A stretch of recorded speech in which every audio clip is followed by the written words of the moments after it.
What's up guys, Gator with SelfTaughtDev. Today we are going to go over how to ask questions as a new dev because there are some best practices you should follow and then some stuff you should probably try to avoid.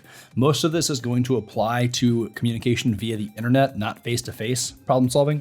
So just keep that in mind, little caveat, but let's go ahead and get going. Number one, don't ask to ask. This is actually a website because it's such a big problem. Don't come to chat and say, can I ask a question? Nobody's going to say, no, you can't ask a question, no questions for you. If they do, you're probably in a toxic work environment and you should probably find a new job. But for the most part, people are happy to help you out and help you problem solve as long as you ask your questions in the right way. Another variation on that is people who come to chat and just say, hey, I have a question. That's equally as bad because one, you're adding an extra step to the problem solving process, and two, you're adding time. Like let's say maybe it takes somebody 5, 10, 15 minutes to realize you've said that in chat. Then they have to come and say, okay, well, what is your question? And then maybe it takes you 5, 10, 15 minutes to see that they've responded and actually ask your question. And now you've added an extra step and 30 minutes to the problem solving process when maybe it's a problem that could have been solved if you just posted it straight up. Maybe they could have just been like, oh yeah, it's X, that's the solution. You solved it in 2 messages there. So just go ahead and ask your question. Nobody's going to be mad about it. People are usually happy to help you out. Now, before you ask your question, you do want to make sure, one, you read the error message because usually the error message will point you to where the problem is. A lot of times it'll just help you solve the problem. You're like, oh, duh, how did I forget to run npm install and install everything when I pulled the repo? Or, okay, cool, the problem's on line 77. Oh, I forgot the semicolon or I forgot the curly brace at the end of this function. Usually, they're pretty helpful. They look scary, but if you want to become a developer, you need to be able to read the error messages. A lot of what's in the error messages is just like junk that it's not actually going to help you, but you still need to like skim through the error message and find the important parts and pick them out because that's going to help you solve your problems a lot of the time. Now, if you can't solve your problem after reading the error message, you do want to make sure you Google it too. Googling one is going to save you time most of the time as well. Because if you can't solve it reading the error message, if you just post your error message on Google, a lot of times the answer you need comes up within the first 5 or 6 search results. I was talking to one of my developer friends and he said when people ask me a question, if I Google it and find the answer in the first 3 results on Google, and I can't tell you how many times this has happened to me, I'll just Google somebody's question they've asked in Discord and it's the solutions right there if you just Google it. It's going to save you a lot of time because again, like let's say you ask a question, takes 5, 10 minutes for somebody to respond, takes 5, 10 minutes for you to respond, versus if you just Googled it, you have the answer within 2 or 3 minutes and you can continue on with your process. So make sure you read the error message and make sure you Google the problem before you ask your questions.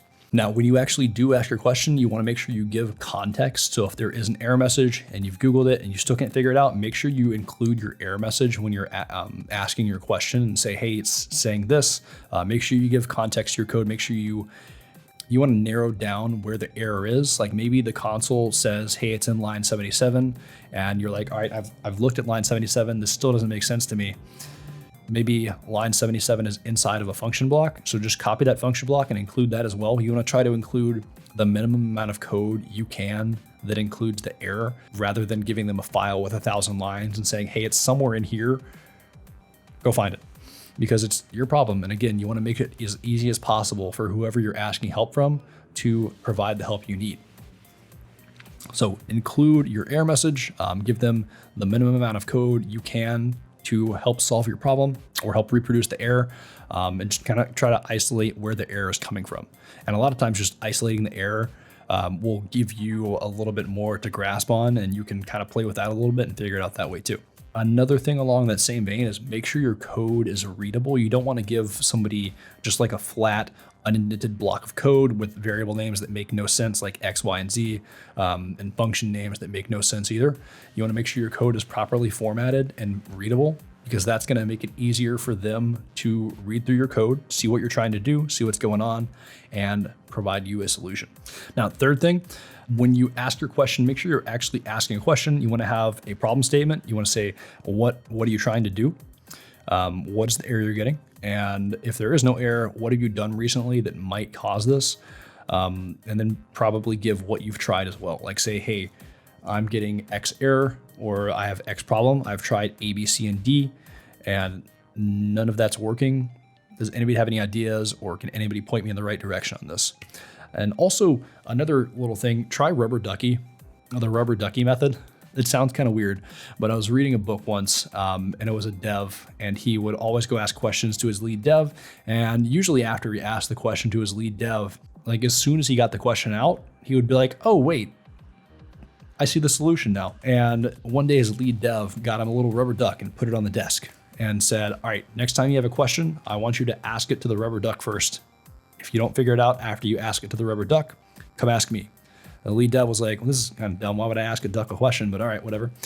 And the reason asking the question out loud to an inanimate object, as weird as that sounds, it might sound weird, but when you speak the question out loud, that allows your brain to process it differently. And sometimes that can be enough to help you see the answer you need to your problem. And I've had that happen to myself as well. Like I'll type a question in chat to one of the other devs and I'll be like, oh, wait, I see the answer now, duh. So I've actually started trying to implement that as well. And then another thing, if it's not a like blocking question, like it's impeding your progress, if you're just like a general question, like, I wonder why that happens. It's not stopping me from continuing. I just would like to know why that happens.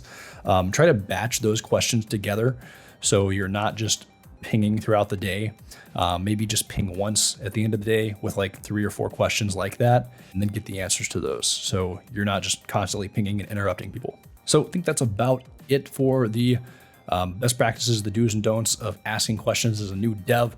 If you have any questions, or if you've watched this video and you have suggestions, there's some stuff I missed, post that down in the comments below. If you have any questions, feel free to ask those in the comments below as well. I recently commandeered the SelfTaughtDev subreddit, so you are welcome to come join the SelfTaughtDev subreddit. Also, our Discord link still in the description if you want to come hop in there and talk tech, ask questions in there as well. If you didn't get my resume, the one I used when I was trying to become a dev before I had any tech experience, that link is in the description as well. You can get my tech resume template. And I think that's about it. So I will see you guys next time. Peace. Round 1.